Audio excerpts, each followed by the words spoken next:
Mobile phone बता कीजिए, किसी आत्मा तो नहीं आनी चाहिए मोबाइल फोन। अच्छा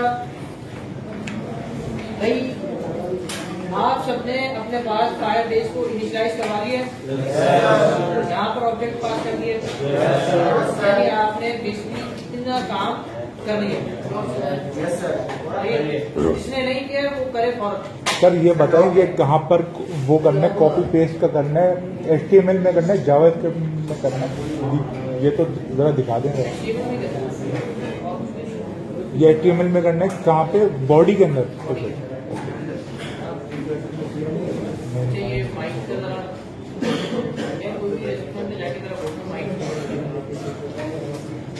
तो ये बॉडी में तो ये सब नहीं करना है, अभी लिख के ना फॉर्म बनाया हुआ है। ये तो पहले का बनाया।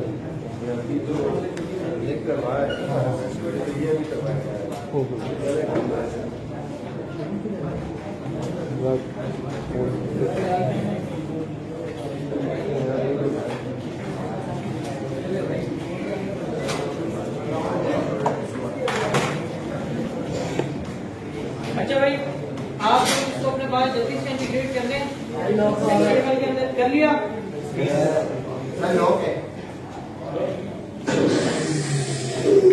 अब आपने ये करना है, जरा समझ लीजिए, फील्ड पे जाएंगे और ऑथेंटिकेशन पे जाएंगे। जल्दी से जाइए, फील्ड पे जाके ऑथेंटिकेशन पे जाइए। चले गए? अब आपको कुछ इस तरीके का इंटरफेस दिख रहा होगा, ऐसे ही है। अब आपने ये करना है कि आपने वेब पे जाना है। किस पे जाना है? वेब पे जाना है। ये आपको बाय डिफॉल्ट ऑथेंटिकेशन के टैब में ये ड्रॉप डाउन है आपके पास साइड बार के अंदर, जहाँ पर ये इंट्रोडक्शन के पेज पे लेकर जाएगा। आपने जाना है वेब के ड्रॉप डाउन में और पासवर्ड ऑथेंटिकेशन पे। अच्छा भाई, बातों की आवाज अब नहीं आनी चाहिए। आप तीनों भी मुस्तकिल बातें कर रहे हैं, आप लोग भी बात कर रहे हैं। अगर आप लोग की बातों की आवाज आई, मैं आपको बात करूंगा, नहीं आनी चाहिए। अच्छा, अब क्या करना है, आपके पास firebase.org create user with email and password ये मेथड है। ये मेथड कब कॉल होगा? जब यूजर बटन पर क्लिक करेगा आपकी वेबसाइट पर आके, कौन सा बटन? Sign up. ठीक है, साइन अप पे टाइम में इसका मतलब ये कि वो कह रहा है कि मुझे साइन अप करना है, जब भी वो उस बटन पे क्लिक करेगा। लेकिन साइन अप करने से पहले हमने उससे ऑब्वियसली कुछ ना कुछ डिटेल उसकी मांगी होगी। क्या क्या डिटेल्स मांगी होगी? ईमेल और पासवर्ड। ये ईमेल और पासवर्ड हम किसको पास करेंगे? फायरबेस के सर्वर को। अच्छा, अब जरा आगे देखते हैं कि फायरबेस के सर्वर पर क्या पड़ा हुआ है। मैं फायरबेस के ऑथेंटिकेशन वाले लिंक को कॉपी कर रहा हूँ,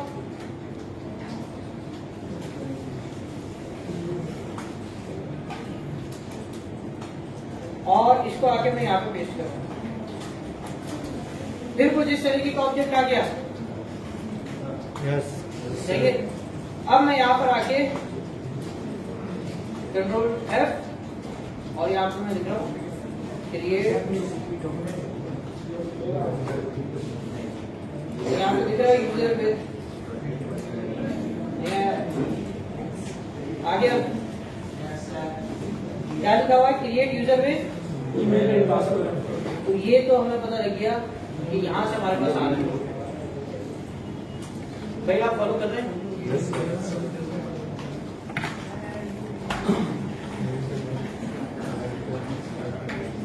सर उसको यूज़ कहाँ करेंगे एपीआई को किधर यूज़ करेंगे ये वाली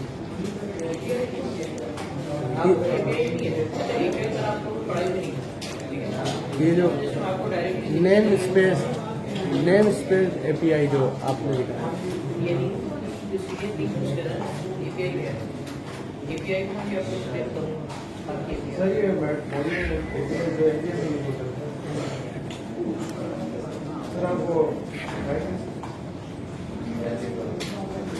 अच्छा, अब जरा इसको समझ लीजिए। सबने कर लिया अपने पास इंडिकेट? जिसने अभी तक नहीं किया सीरियस नहीं है। अच्छा, यहाँ पर आपके पास मेथड आ गया create user with email and password.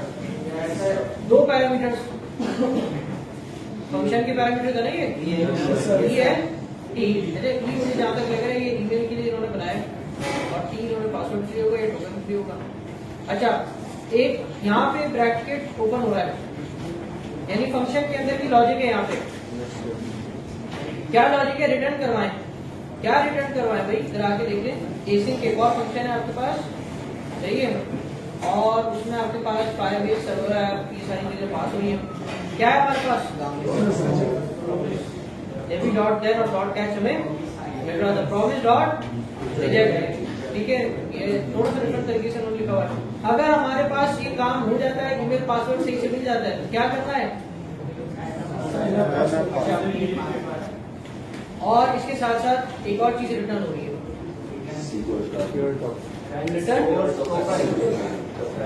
ये सारी चीजें हमारे पास रिटर्न हो रही है, सही है।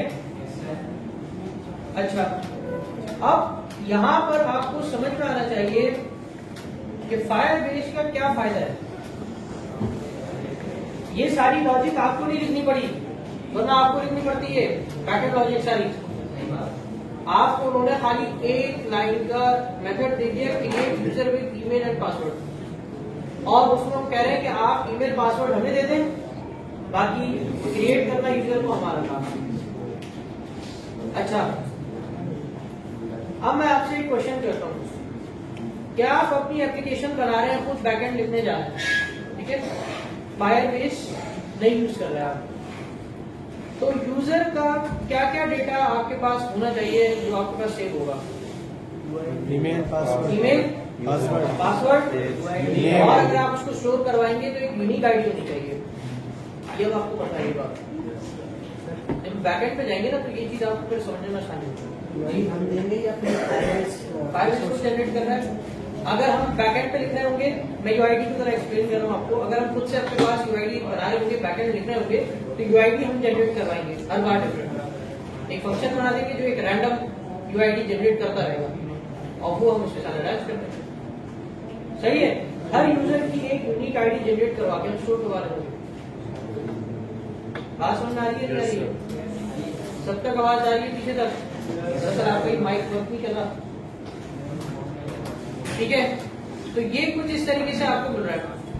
लेकिन अगर आप यूज नहीं करेंगे सीडीएन को तो आपको ये चीज नहीं मिलेगी, फायरबेस ऑथेंटिकेशन नहीं मिलेगा, ये ऑब्जेक्ट नहीं मिलेगा। इस ऑब्जेक्ट के अंदर आपको create user with email and password, sign in with email and password, ये सारे मेथड्स आपको नहीं मिलेंगे। अच्छा, इसी तरीके से फाइल स्टोर के लिए डेटाबेस में कनेक्शन ऐड हो रही थी, रीड हो रही थी, डिलीट हो रही थी, अपडेट हो रही थी, बगैर फायरबेस डॉट फायर स्टोर के आपके पास ये काम नहीं हो सकता। अच्छा, आप एज ए यूजर किससे इंटरेक्ट कर रहे होंगे?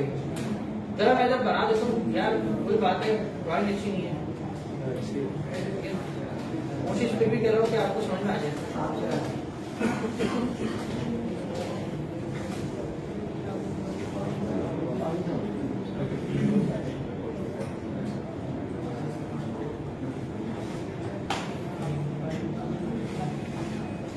ठीक है भाई, आप इंटरेक्ट करेंगे किससे? यूजर से, फायरबेस कंसोल से, और यहाँ पर आप इससे क्या कहेंगे? फायरबेस कंसोल मुझे बताइए।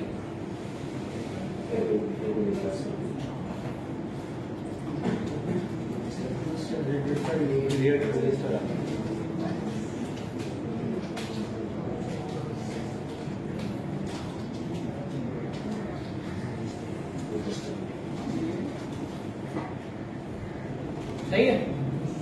क्रिएट करेंगे फायरबेस प्रोजेक्ट और रजिस्टर ऐप किसके जरिए? Firebase console. अच्छा, फायरबेस कंसोल से खाली आप ये काम नहीं करवा सकते कि आपने जो है वो रजिस्टर करवा दिया सर्वर पर एप्लीकेशन और ये सब। हमने देखा था आप कनेक्शन भी ऐड कर सकते हैं। आपको डायरेक्ट अपने फ्रंट एंड से कोड के जरिए भेजने की जरूरत नहीं है। आप खुद उधर इनके फायरबेस कंसोल पर आए, आप बटन पर क्लिक करें ऐड टू और आपका टू ऐड हो जाएगा, या जो भी आप कलेक्शन का नाम रखते हैं। सही है। तो आप फायरबेस कंसोल से ये सारी चीजें करवा सकते हैं। और अच्छा, आपने से कहा फायरबेस कंसोल से create Firebase project and register app. अब होगा कहां पे? ये कनेक्ट होगा, जो फ्रंट एंड है वो किससे कनेक्ट होगा? फायरबेस। और जब आपके पास प्रोजेक्ट क्रिएट हो जाएगा और वो इनिशियलाइज रजिस्टर हो जाएगा, तो फिर वो आपको रिटर्न करेगा। क्या चीज रिटर्न कर रहा होगा? Firebase server. फायरबेस का सर्वर आपको रिटर्न करेगा एक ऑब्जेक्ट जिसके अंदर आपके पास कुछ एपीआई की सही है और ये सारी चीजें आपके पास पड़ी होगी। सही है। कुछ इस तरीके से आपके पास स्ट्रिंग में पड़ी होगी, बहुत सारी डिटेल होगी, मैंने आपको शॉर्ट करके लिखी है। ठीक है। तो ये ऑब्जेक्ट आपको फायरबेस कंसोल देगा कहां पे? सर्वर से मंगवा के देगा कि भाई फायरबेस रजिस्टर हो गई, आपकी एप्लीकेशन रजिस्टर हो गई, ये उसके क्रेडेंशियल्स हैं। क्या है? क्रेडेंशियल्स। और इसको हम कहते हैं सीक्रेट कीज। क्या कहते हैं? Secret keys. क्यों? ऑब्वियसली ये सीक्रेट है, किसी को पता नहीं करना चाहिए। तो आप यहाँ पे ये आपको प्रोवाइड कर देगा। अब आपको जब भी अपने फ्रंट एंड से, अब आप फायरबेस का फ्रंट एंड यूज नहीं कर रहा है, फायरबेस का कंसोल यूज नहीं कर रहा है, अब आप अपना फ्रंट एंड बना रहे हैं, अपना कोड लिख रहे हैं, तो यहां पर आप क्या करेंगे? ये रहा हमारा फ्रंट एंड। सही है। अब इस फ्रंट एंड पर क्या करेंगे? आप आएंगे, मैं फिर बना रहा हूं,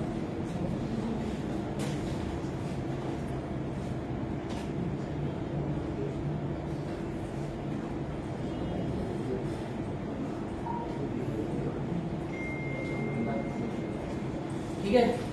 और आप अपने प्रोजेक्ट से कहेंगे आपके पास इनिशियलाइज ऐप, ऐसा ही है ना? और इसमें क्या था? फायरबेस कॉन्फ़िग ऑब्जेक्ट, यानी फायरबेस कॉन्फ़िगरेशन जो किसने प्रोवाइड किए? मैं खुद फायरबेस ने प्रोवाइड किया। ठीक है। अब क्या होगा? इनिशियलाइज ऐप में आपने क्या चीज पास की है? Firebase config. फायरबेस कॉन्फ़िग में इसका मतलब क्या चीज पड़ी हुई है? Firebase configuration. कौन सा वाला ऑब्जेक्ट? ये वाला ऑब्जेक्ट। सही है। ये वाला ऑब्जेक्ट इसके अंदर अब आपने पास कर दिया।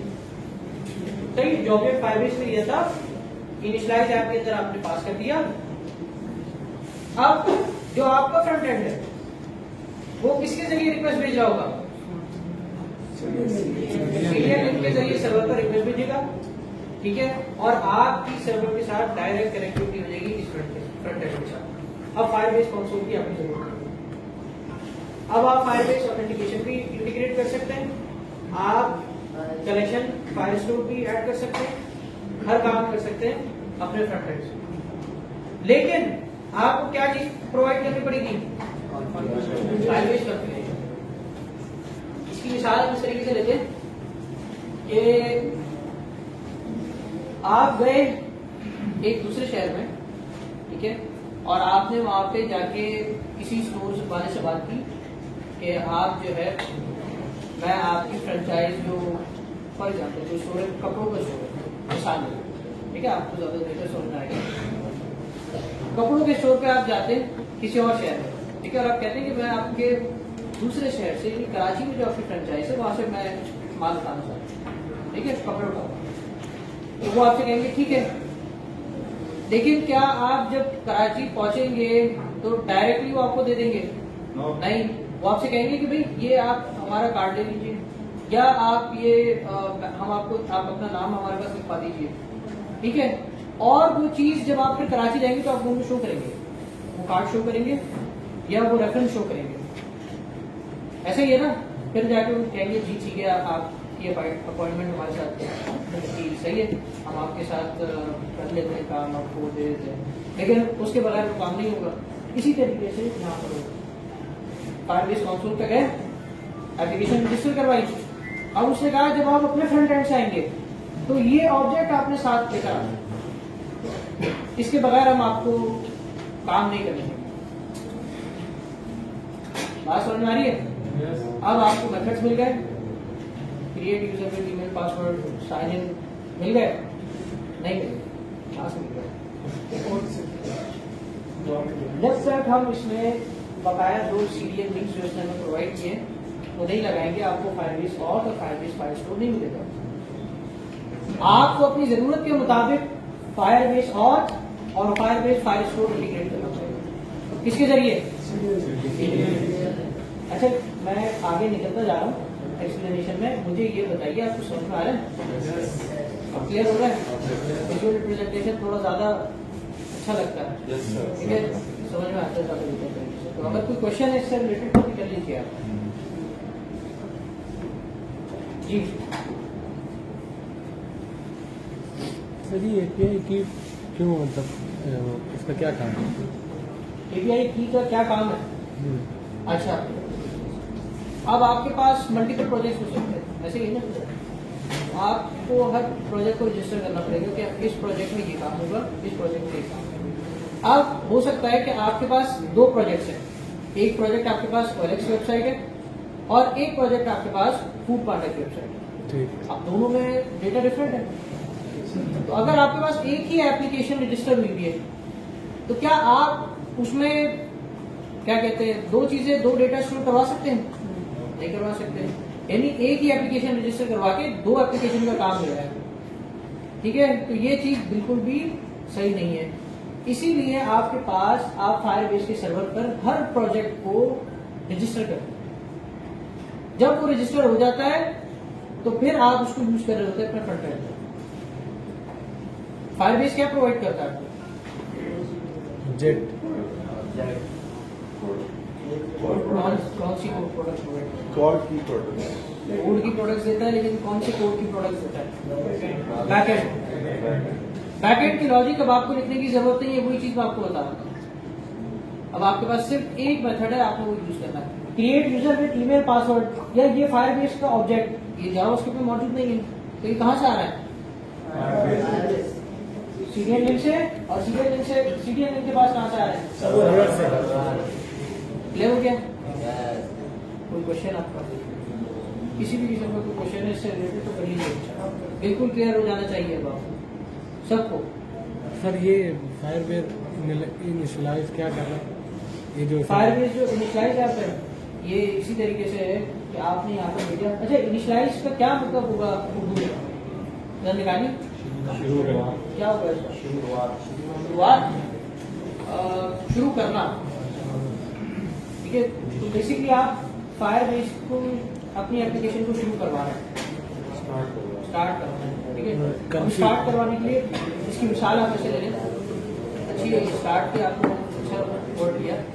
ये इस तरीके से स्टार्ट हो रहा है कि आप अगर किसी कार के अंदर बैठते हैं, उसको स्टार्ट करना है आपने, तो चाबी तो देंगे ना, प्रोवाइड करनी पड़ेगी, उसके बाद स्टार्ट होगा। इसी तरीके से बगैर ऑब्जेक्ट के आपके पास फायरबेस इंटीग्रेट नहीं होगा, स्टार्ट नहीं होगा, सही। ये चीज क्लियर है, ये चीज। अच्छा, अब मैं आपकी स्क्रीन ओपन कर रहा हूँ। अब इसी को समझते हुए आपने पास ऑथेंटिकेशन को इंटीग्रेट करना है। आपके पास सामने सारी चीजें मौजूद है। क्या करेंगे? सबसे पहली चीज सीरियल लिंक लग गया, ठीक है, सारा इनिशियलाइज हमने करवा दिया। सबके पास वो 3 सीरियल लिंक्स मौजूद है। उसके बाद स्क्रिप्ट का टैग और उसके अंदर ऑब्जेक्ट मौजूद है, और उसके बाद नीचे app.js का स्क्रिप्ट का टैग लग चुका है। अब हमें फायरबेस के सर्वर से वो मेथड्स मंगाने जो हमने यूज करना है। ऑथेंटिकेशन के लिए हमारे पास ऑथेंटिकेशन के ऑब्जेक्ट, ऑथेंटिकेशन के मेथड्स होने चाहिए। तो सबसे पहली चीज firebase.auth मुझे नजर आ रहा है, यहाँ से आ रहा होगा, तो आप लोग चले जाइए, अब मुझे भी नहीं पता ना, मेरे सामने अभी डॉक्यूमेंटेशन चेंज हुई है पूरी फायरबेस की और मैंने आपको उससे पढ़ाया, मुझे भी मसला आया उसमें। लेकिन क्यों? क्योंकि मुझे पहले से पता था, सारा मैं शुरू से देख रहा था, तो मुझे पता था कि मुझे किस तरीके से इसको इंटीग्रेट करना है। फायरबेस की डॉक्यूमेंटेशन में ये चीज़ चेंज हुई है कि स्टोरेज उन्होंने चेंज कर दी और 6 दिन पहले किए वो, सही है? तो मुझे भी नहीं पता मेथड्स क्या रखे हैं, create user with email and password, मुझे भी नहीं पता, अब आपको भी नहीं पता, तो आप कहाँ जाएंगे? डॉक्यूमेंटेशन और बिल्ड पे जाके ऑथेंटिकेशन मॉड्यूल के अंदर आई थिंक मैंने ओपन कर दिया है आपकी यहाँ पे डॉक्यूमेंटेशन, आप भी ओपन कर लीजिए और आप सेलेक्ट करके रखेंगे नेम स्पेस एपीआई से। मॉड्यूलर एपीआई आपने यूज नहीं करनी है, सही है? अच्छा, फायरबेस ऑथेंटिकेशन का ये मेथड आपने अपने पास इंप्लीमेंट करना है। क्या क्या चीजें आपसे रिक्वायर्ड है? अच्छा, फायरबेस का ये ऑथेंटिकेशन कहाँ से बनेगा? कहाँ से मिल रहा है? सीडीएन लिंक, सीडीएन लिंक से। कौन से सीडीएन लिंक से? firebase.org। सही है। और उसके बाद हमारे पास क्या है? Create user with email and password. वो कहाँ से आ रहा है? उसी ऑब्जेक्ट में से जो रिटर्न हो रहा है, सीडीएन लिंक के पास आ रहा है, हमने देखा था ना, वो चीज हमारे पास। और वो हमसे क्या रिक्वायर कर रहा है? हमने ये भी देखा कि वो एक प्रॉमिस है, ऐसे ही है ना, ईमेल एंड पासवर्ड पास किया हमने। उसके बाद डॉट देन के अंदर हमने एक डॉट देन के अंदर एक फंक्शन आ रहा है, एक ऑब्जेक्ट आ रहा है। ये ऑब्जेक्ट कहाँ से आ रहा है? फायरबेस सर्वर से। कहाँ से आ रहा है? फायरबेस सर्वर से। और उसमें क्या आ रहा है? अगर सक्सेसफुल हो गया तो यूजर क्रेडेंशियल रिटर्न कर देना, ठीक है? और अगर कोई एरर आता है तो उसमें आप क्या पास करेंगे? एरर कोड रिटर्न करेंगे, ठीक है? अब आपके पास ये जो एरर का ऑब्जेक्ट है, जो ये वाला ऑब्जेक्ट है एरर और यूजर क्रेडेंशियल, ये जो दोनों ऑब्जेक्ट्स हैं ये रीडेबल नहीं है। तो फायरबेस ने डॉक्यूमेंटेशन के अंदर बता दिया इसको रीडेबल करने के लिए यूजर क्रेडेंशियल डॉट यूजर तो मंगाया, इसमें से यूजर को निकाला, ये ऑब्जेक्ट हमारे पास रीडेबल है और उसको फिर हमने कहा स्टोर करवा दिया यूजर के नाम के ऑब्जेक्ट के अंदर, सही है? इसी तरीके से एरर से कोड निकाला, एरर का मैसेज निकाला और उनके इंडिविजुअल वेरिएबल्स के अंदर उनको स्टोर करवाया, सही है? तो ये चीज बेसिकली यहाँ पर हो रही है। और आप अगर थोड़ा सा नीचे स्क्रॉल करें तो आपको sign in with user email and password मिल जाएगा मेथड। उस मेथड के अंदर भी सेम ये काम है, कुछ भी डिफरेंट नहीं। आप इसको कंपेयर करें जरा उससे, कुछ आपको डिफरेंट नजर आएगा, सेम है ना? वही डॉट देन, उसके अंदर यूजर क्रेडेंशियल, वही डॉट कैच, उसके अंदर एरर, ऐसे ही है। अच्छा, ऑब्जेक्ट दोनों में सेम ही रिटर्न होगा, कंपेयर तो पीछे हो रहा है लॉजिक में, सही है? अब आप मुझे बताइए, साइन इन करवाने के लिए, कंपेयर करवाने के लिए हमारे पास जो ईमेल पासवर्ड पड़ा हुआ यूजर का, क्या वो सही है या नहीं है? इसके लिए हमें किससे कंपेयर करवाने की जरूरत है? जो user email and password enter कर रहा है, और रजिस्टर टाइम पे भी जो ईमेल एंड पासवर्ड जो ऐड कर रहा है उसको रजिस्टर करना है, क्रिएट करना है उसी नाम से यूजर को, यस। ऐसे ही है ना? दोनों में क्या क्या चीजें रिक्वायर्ड है? ईमेल और पासवर्ड, इसलिए आपकी फंक्शन भी सेम है। इसी के साथ साथ अगर आप थोड़ा सा और नीचे स्क्रॉल करें तो आपको साइन आउट का मेथड भी मिल जाएगा, वो इससे भी ज्यादा सिंपल है। उसमें तो डॉट देन के अंदर कोई ऑब्जेक्ट भी नहीं होगा, कोई ऑब्जेक्ट है? क्यों नहीं है? साइन आउट पे आप मेरे कोई काम परफॉर्म करवाइए, आपको उधर से कोई ऑब्जेक्ट की जरूरत ही नहीं है, आपको फायरबेस के सर्वर से कोई ऑब्जेक्ट की जरूरत है नहीं, बस आपने क्या है रिमूव करवाना है, लोकल स्टोरेज के अंदर कुछ पड़ा हुआ है वो रिमूव करवाना है, कोई टोकन पड़ा हुआ है वो रिमूव करवाना है। क्लियर हो रहा है? अच्छा, अब जरा एक काम करें, जल्दी से मैं आपको छोटी सी चीज एक्सप्लेन करना चाह रहा हूँ। फिर हम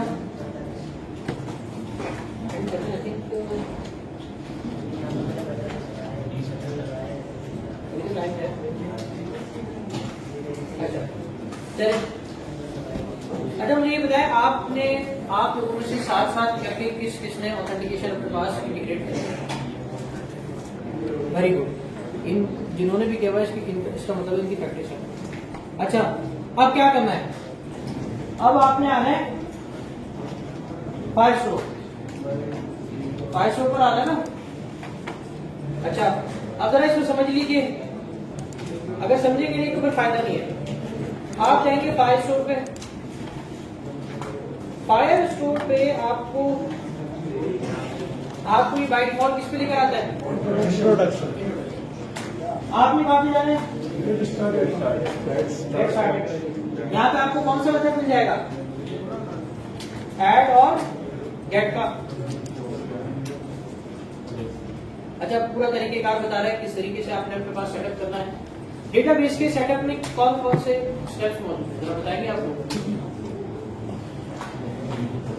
पासवर्ड ऑथेंटिकेशन जब आप अपने पास इंटीग्रेट कर रहे होंगे तो आपको ऑथेंटिकेशन कंसोल में जाके, फायरबेस की कंसोल में जाके ऑथेंटिकेशन में ईमेल प्रोवाइडर को आपको इनेबल करना होता है। सबको पता है ये बात? जी सर। नहीं पता आपको? पता है? अच्छा, उसके बाद ऑथेंटिकेशन में क्या क्या करना पड़ेगा आपको? इनेबल हो गया, इसका मतलब ये कि आपने सर्वर को कह दिया, फायरबेस के सर्वर को कह दिया आपने कि भाई अगर कोई रिक्वेस्ट आती है यूजर ऐड करने की या यूजर को साइन इन करने की, तो आप उसको क्या करेंगे? अलाउ करेंगे। ये आपने कहां से अलाउ किया है? Firebase console. फायरबेस कंसोल में गए, उसमें फायरबेस फाइल स्टोर के टैग को सिलेक्ट किया, उसमें आपने जाके उसको क्रिएट किया डेटाबेस। सही है? अभी करेंगे, अभी समझ लीजिए। सही है? क्लियर हो गई ये चीज? यस भाई सबको क्लियर है? यस। अच्छा, ऐड का मेथड जो है फाइल स्टोर में इसी तरीके से काम कर रहा है। ठीक है, क्या होगा आपके पास? आपको सबसे पहले रेफरेंस देना पड़ेगा। किस चीज का? आपके पास मल्टीपल डेटा हो सकता है एक ही एप्लीकेशन का। फॉर एग्जाम्पल, आपके पास मोबाइल का डेटा हो सकता है, लैपटॉप का अलग डेटा हो सकता है, ठीक है, किसी और अप्लायंस का अलग डेटा हो सकता है। वो सारा डेटा आप एक साथ में जमा करेंगे, अलग अलग कलेक्शन बना के स्टोर करवाएंगे, लेकिन एप्लीकेशन एक ही होगी। और इसी के साथ साथ आप क्या करेंगे? आपके पास डॉक्यूमेंट्स होंगे और वो डॉक्यूमेंट्स हर कलेक्शन के अलग अलग होंगे। अभी आपके पास एक मेथड मौजूद है यहाँ पे फाइल स्टोर में, तो नीचे है अगर आप ये ऐड का मेथड आ गया। मुझे ये बताइए, ये इतना हिस्सा यहाँ पर क्या है? ये क्या है?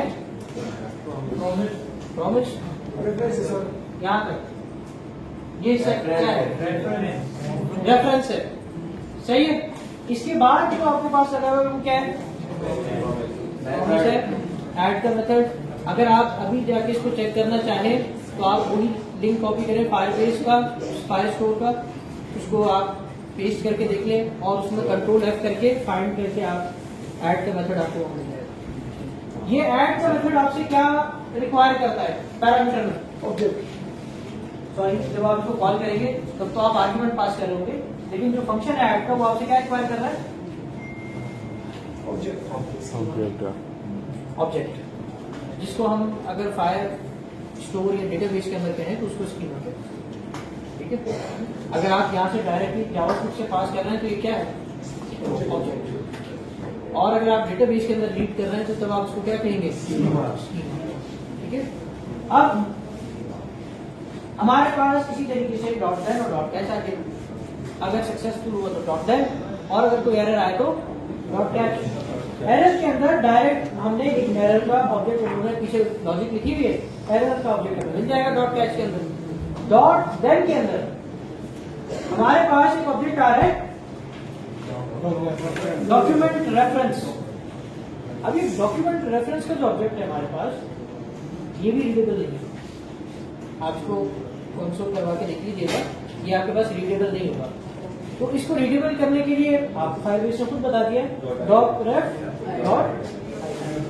आप आईडी जैसी पास करेंगे, आपको जो डॉक्यूमेंट क्रिएट हुआ है आपके फाइल के अंदर, फाइल स्टोर के अंदर, वो उस डॉक्यूमेंट की आईडी मिलेगी। अब आप उस आईडी से सर्च भी कर सकते हैं, गेट भी करवा सकते हैं, ऐसे ही है ना। डॉक्यूमेंट को अब मैं आपसे खुद पूछता हूँ, अगर मुझे इस क्लास में से किसी स्टूडेंट को गेट करना है, किसी एक स्टूडेंट, तो मुझे आपसे क्या रिक्वायरमेंट होगी? आईडी, रोल नंबर और अच्छा, अगर आपके पास आईडी नहीं है, रोल नंबर नहीं है, तो मैं क्या चीज दूंगा? नाम दो हो सकते हैं, ठीक है, नाम दो हो सकते हैं, लेकिन हम बेसिक मिसाल ले रहे हैं कि अगर सबके नाम डिफरेंट है तो मुझे अगर किसी एक स्टूडेंट को गेट करना है तो मैं क्या गेट करूंगा? ठीक है। और अगर चले नेम सेम है तो क्या शक्लें सेम होंगी? शक्लें जो है वो तो अलग अलग होंगी ना, तो उसको हम क्या करेंगे? आईडी कंसिडर कर लेते हैं। बात समझ में आ रही है? मैं तो उसमें से गेट करूंगा, अच्छा नहीं मैं इस रयान की बात कर रहा था, ठीक है। तो इसी तरीके से यहां पर अगर आपके पास आईडी आ गई, अब आप क्या इसमें गेट करवा सकते हैं? आपके पास जहां पे मेरे पास मैसेजेस आ रहे थे ना अक्सर स्टूडेंट्स के, वो यहाँ पर आ रहे थे रीड डेटा के टैब के अंदर, गेट टाइम अपडेट, सबने स्टोर करवा लिया, सबके मैसेज आने से हमारे पास स्टोर हो गया, कोई एरर नहीं आ रहा, लेकिन जब हम रियल टाइम अपडेट ऐड करना है तो तब आ रहा है। अच्छा, जरा इसके मेथड को समझते हैं। आप नीचे आएंगे तो सब ये अब ये इतना हिस्सा क्या है और ये क्या है? यार ये वैसे कहाँ कॉपी पेस्ट करेंगे? वो तो सर बताएंगे ना, मैं खुद 2-3 किलोमीटर। ये पूरा हिस्सा रेफरेंस है, क्या है? पूरा ऐसा रेफरेंस है। अब ये रेफरेंस कैसे है? अच्छा, यहां पर कनेक्शन में तो रेफरेंस हमने दे दिया, अब हमें जो डॉक्यूमेंट गेट करना है उसका भी तो रेफरेंस देना है ना। मैंने आपको एक वही मिसाल दी कि मैं एक रूम में जाता हूँ, बहुत सारे लोग बैठे हैं, मुझे अगर किसी एक को गेट करना है तो मैं कैसे गेट करूंगा? नेम, आईडी या कुछ इसी तरीके से मैं गेट करूंगा, राइट। तो इसी तरीके से मेरे पास 1 लाख डॉक्यूमेंट्स हैं, हो सकता है अमेजोन के पास 1 लाख से भी ज्यादा है, ठीक है, बहुत सारी प्रोडक्ट्स हैं उसके पास, तो सबका अलग अलग डेटा स्टोर हो रहा है।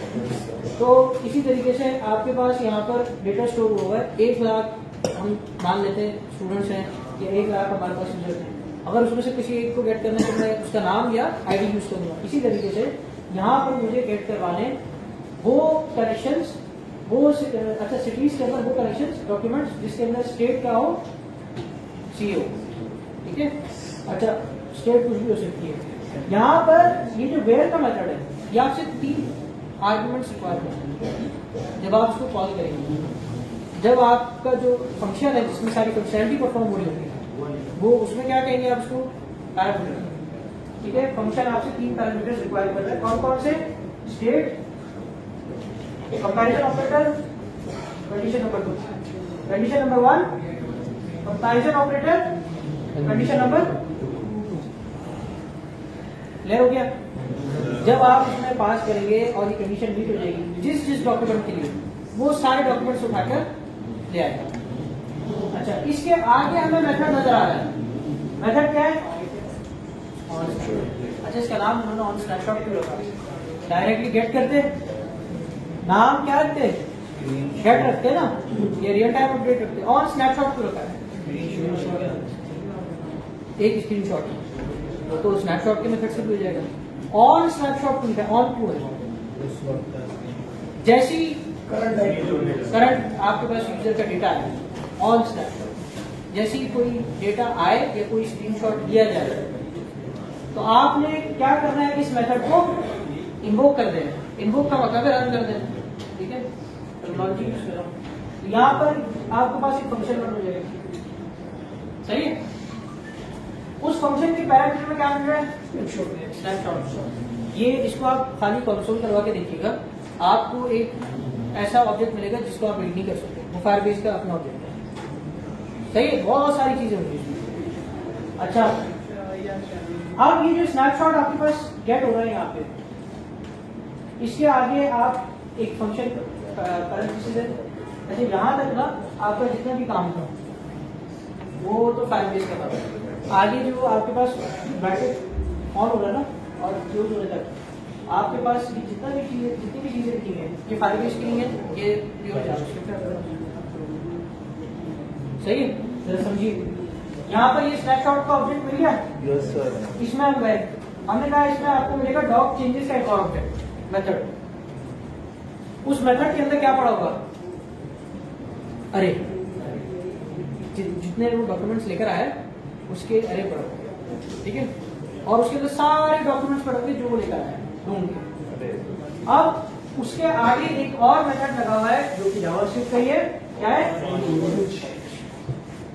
मैंने अभी फॉर ईच आपको नहीं पढ़ा है, मुझे भी पढ़ाना है उसको, लेकिन इसको ये कोई स्पेशल चीज नहीं है, ये वही फॉर लूप है जो अभी तक आपने पढ़ा है, वही लूप है, बस ये आपके अरे के मेथड पे ले जाता है। सही है। अच्छा, तो यहाँ पर हमारे पास फॉर ईच का एक लूप चल गया। ये लूप क्या करेगा कि इसके अंदर फॉर ईच का जो मेथड है आपसे रिक्वायर करता है कि आप इसके अंदर एक फंक्शन पास करें। क्या पास करें? फंक्शन पास करें। और उस फंक्शन के पैरामीटर के अंदर, वो आपको नजर आ रहा है पैरामीटर, उस पैरामीटर के अंदर जैसे फॉर ईच चलेगा ना, ये लूप चलेगा, वो सारे डॉक्यूमेंट्स एक एक करके उस पैरामीटर के अंदर ऐड करता जाएगा। अब हमने कहा अगर ये कंडीशन चल जाए, कंडीशन कैसे चलेगी कि हर डॉक्यूमेंट के अंदर चेंज के साथ उसकी टाइप मौजूद होगी। अच्छा, उसके टाइप के साथ क्या होगा भाई? ट्रिपल इक्वल्स टू एडिट लिखा हुआ या मॉडिफाइड या एडिट से पता लग रहा है कि जब फायरबेस ने अपने पास हमारे डॉक्यूमेंट को ऐड किया ना, तो ऐड करने के साथ साथ उसने एक टाइप का पैरामीटर कह लीजिए या आप उसको की कह लीजिए, उसने ऐड करके भेजी कि मेरे पास जो टाइप है ना डेटा की जो मेरे पास ऐड हुआ वो एडेड है, यानी इसका मतलब कभी नया क्रिएट हुआ। मॉडिफाइड है इसका मतलब इसने इसको एडिट किया किसी एग्जिस्टिंग डॉक्यूमेंट को। रिमूव का मतलब है कि उसने डिलीट कर दिया है डेटाबेस में से, तो वही कंडीशन फिर आपके पास रन। अच्छा, एडिट जब रन होगा तो change dot doc dot data, ये रीडेबल एक आपके पास डेटा आ जाएगा, यानी जो डॉक्यूमेंट है ना पूरा वो आ जाएगा, पूरा ऑब्जेक्ट आ जाएगा। चेंज डॉट डॉक भी आपके लिए रीडेबल नहीं है, चेंज डॉट डॉक रीडेबल नहीं है।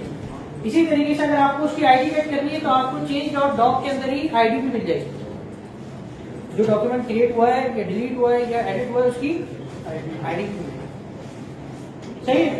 अब सर्वर है फायरबेस का, जो सर्वर भी हमने ड्रॉप किया है, बड़ा ही अजीब सा था, ठीक है। उस सर्वर पे आपके पास ये सारी चीजें हैं, डेटा ऐड हो रहा है, एडिट हो रहा है, डिलीट हो रहा है। अब जैसे ही आपके पास वो डेटा ऐड होगा ना, या एडिट होगा या डिलीट होगा, आपकी कनेक्शन में कोई भी चीज होगी, कोई भी काम परफॉर्म होगा, आपकी कनेक्शन के अंदर ये मेथड चल जाएगा, खुद ब खुद चल जाएगा। इसीलिए हम देख रहे थे कि हमें रियल टाइम अपडेट होगी। बात समझ में आ रही है? मैंने आपको पूरा ब्रेक करके बता दिया, अब तो आपको समझ में आ जाना चाहिए। अगर अभी भी किसी का कोई क्वेश्चन है तो कर लीजिए। वेयर का मेथड ये करता है, कंपेयर करता है बेसिकली कि डेटाबेस में से वो डॉक्यूमेंट्स लेकर आना। वेयर का क्या मतलब होगा? जहां, ठीक है, ये यहाँ पे वेयर का मतलब है जहां स्टेट बराबर हो जाए सीए के, तो वो डॉक्यूमेंट्स उठा के लाए। मतलब कैलिफोर्निया स्टेट है। अच्छा, वहां पे तो स्टेट्स ही होती है, टेक्सास भी स्टेट है वहां पर, ठीक है। तो ये सारी, तो हमने कहा कि जहाँ पे स्टेट जो है वो कैलिफोर्निया हो जाए, वो वाले सारे डॉक्यूमेंट्स आप, सही है। चेंज का ये जो मेथड है, इसके अंदर आपको क्या क्या चीजें मिल रही है? टाइप जो हमारे लिए रीडेबल है, टाइप, डेटा और आईडी, ये तीन चीजें हमारे पास रीडेबल है। अच्छा, अब आपका इधर एक क्वेश्चन हो सकता है कि सर ये तीन इसकी कंडीशन क्यों बनाई? आप एक ही मेथड रन कर देते, ऐसा ही है ना? तीन कंडीशंस तो आपने क्यों लगाई है? अगर आपके पास, आप सोचिए, आपने कंडीशन बनाई हुई, लिखी हुई है पूरी कंडीशन, और जैसे ही ऑन स्नैपशॉट चलेगा वो कंडीशन रन हो जाएगी, सही है। लेकिन अगर आपके पास डेटा ऐड हुआ तब भी ऑन स्नैपशॉट चलेगा, एडिट हुआ तब भी ऑन स्नैपशॉट चलेगा, डिलीट हुआ तब भी ऑन स्नैपशॉट चलेगा। अब आपने ऑन स्नैपशॉट पे कंडीशन लगाई हुई है कि भाई अगर कोई भी डेटा आता है तो आपने क्या करना है, आप फ्रंट एंड पे से उस आईडी को रिमूव कर देना। पता लगा उसने डेटा ऐड किया तो आपके पास तो रिमूव हो रहा होगा। तो इसलिए ये 3 कंडीशन आपके पास इंपॉर्टेंट है। और टाइप की जो आपके पास ऑब्जेक्ट के अंदर की है वो कौन ऐड करके भेजा है, फायरबेस भेजा है, हमारा उससे कोई लेना नहीं। ठीक है, बस हम उसको चेक करेंगे, मेथड पूरा आपके सामने। अब आप इसको इंटीग्रेट कर सकते हैं अपने पास, मुश्किल है इसमें, आसान है ना। अच्छा, फायर स्टोर किसने अपने पास इंटीग्रेट किया है? अभी किसने कर लिए जी? अच्छा, बाकी सब अपने पास ऐड का मेथड तो आज रन करें, ऑथेंटिकेशन के अलावा ऐड का मेथड रन करें। ऐड से आप कोई हार्ड कोडेड डेटा एटलीस्ट अपने पास शो करवा लें, बाकी तो आप करवाइए।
इसको कहाँ इसी इसको आप डायरेक्टली इसको रन करेंगे ना, इसको कॉपी करेंगे तो आपको डेटा ऐड हो जाएगा। हम कहाँ पेस्ट करें सर? हमने किसी ऑब्वियसली कोई ना कोई मेथड कॉल होगा, तो जावास्क्रिप्ट का कोड है भाई, ये हमारे पास HTML का कोड थोड़ी है, जावास्क्रिप्ट का कोड है, जावास्क्रिप्ट में अब लग सर इसको मैंने वो कर लिया, पेस्ट कर लिया, क्या देखो चेक करें क्या होगा। हाँ, अगर आपकी जैसी मेथड रन होगा तो एक कलेक्शन क्रिएट होगा, लेकिन आपके पास हो सकता है परमिशन के इशू। अच्छा भाई, जरा कंसोल पे ना थोड़ा सा इस चीज को समझ लेते हैं, ये इशूज भी आ रहे हैं आपके पास, तो मैं आपको एक्सप्लेन कर रहा हूँ, इसको समझ लीजिएगा। यार ये तो बताओ कहाँ कॉपी पेस्ट होगा ये? आप फाइल स्टोर पर आएंगे कंसोल के अंदर, अगर यहाँ पर नहीं मिल रहा तो आपको नीचे बिल्ड में आपको मिल जाएगा। ठीक है, जब आप एक डेटाबेस अपने पास क्रिएट करते हैं नया, तो रूल्स के टैब में आपको रूल्स बाय डिफॉल्ट फॉल्स मिलते हैं, यानी ना आप उसमें रीड कर सकते हैं, ना राइट कर सकते हैं, ना डिलीट कर सकते हैं, ना एडिट कर सकते हैं। तो ये तो मसला हो गया। तो फिर आप क्या करेंगे कि यहाँ पर आपके पास उन्होंने कंडीशन लिखी होगी, जरा देखते हैं इसको समझते हैं, क्योंकि मैं आपको एक्सप्लेन कर दूं तो आपको क्लियर हो जाएगा। क्या लिखा हुआ है? If true. अच्छा, जरा इसको समझिए, क्या लिखा हुआ है? Allow read write if true. अच्छा, ये अपना वही इफ है, ठीक है, प्रोग्रामिंग का इफ। अब पास क्या किया हुआ है? अगर आप अपने पास जावास्क्रिप्ट में इसको लिख रहे होते हैं तो किस तरीके से लिखते हैं, जो उन्होंने लिखा हुआ है, जरा इसको समझिए। मैं यहाँ पे जरा जल्दी से आप लिख रहे होते हैं इफ, ऑब्वियसली इस तरीके से लिखते हैं जावास्क्रिप्ट में, यहाँ पर आप ट्रू पास करते हैं। इसका क्या मतलब है? इस इफ में हमेशा चलता है, सही है, एल्स नहीं चलेगा, ये हमेशा चलेगा। अगर आप इसके नीचे एल्स लिख देंगे ना तो उसका कलर थोड़ा सा डार्क कर देगा, ठीक है, ताकि आपको पता लग जाए कि ये जो है रन नहीं होने वाला मेथड। सही है, क्लियर हो गई ये चीज? तो ये चीज है, बाकी और कुछ भी नहीं है। आपने बाय डिफॉल्ट आपको फॉल्स मिलेगा आपने इसको क्या कर देना है, ट्रू कर देना है। अब आप इसमें क्रिएट भी कर सकते हैं, एडिट भी कर सकते हैं, डिलीट भी कर सकते हैं, सारे काम आप परफॉर्म करवा सकते हैं। लेकिन इसको आपको पहले क्या करना पड़ेगा, ट्रू करना पड़ेगा। ये चीज आपको याद रखनी है। अच्छा जरा थोड़ा सा आप लोगों को मैं इसकी प्राइसिंग पे ले आऊंगा, क्योंकि आपको मैंने बताया था फायर स्टोर या फायर बेस जो है आपके पास ये पेड है, फ्री नहीं। प्राइसिंग पे आते हैं, बिल्ड प्राइसिंग। मैंने आपको बताया था GIB गीगाबाइट से थोड़ा सा ज्यादा है, आपको 0.74 ज्यादा है, ठीक है।